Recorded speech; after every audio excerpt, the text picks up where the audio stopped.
5ই আগস্টের পরে আমাদের লড়াই স্থগিত হয়ে গেছিল, সেটা আমাদের ভুল ছিল। আমরা এবার আর ভুল করব না। এই লড়াই আমাদেরকে অব্যাহত রাখতে হবে। কিন্তু আপনাদের প্রতি অনুরোধ থাকবে, আমরা আজকে কালকে নামবো, আবার পরশুদিন বাড়ি চলে যাব। আজকে এখানে সেখানে আগুন লাগাবো, কালকে বাড়ি চলে যাব। এটা আমাদের আন্দোলনের গতিপথ না। আমরা এই শাহবাগে আজকে এসেছি, শাহবাগে আমাদের আন্দোলন অব্যাহত থাকবে। দাবি পূরণ না হওয়া পর্যন্ত আন্দোলন অব্যাহত থাকবে।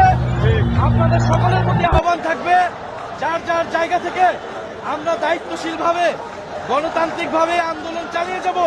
প্রিয় বন্ধুগণ, 5ই আগস্টের পরে আমাদের লড়াই স্থগিত হয়ে গেছিল, সেটা আমাদের ভুল ছিল। আমরা এবার আর ভুল করব না।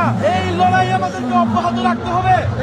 কিন্তু আপনাদের প্রতি অনুরোধ থাকবে, আমরা আজকে কালকে নামবো, আবার পরশুদিন বাড়ি চলে যাব। আজকে এখানে সেখানে আগুন লাগাবো, কালকে বাড়ি চলে যাব। এটা আমাদের আন্দোলনের গতিপথ না।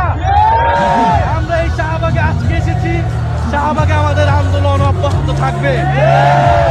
দাবি পূরণ না হওয়া পর্যন্ত আন্দোলন অব্যাহত থাকবে। আপনাদের সকলের প্রতি আহ্বান থাকবে, যার যার জায়গা থেকে আমরা দায়িত্বশীলভাবে গণতান্ত্রিকভাবে আন্দোলন চালিয়ে যাব।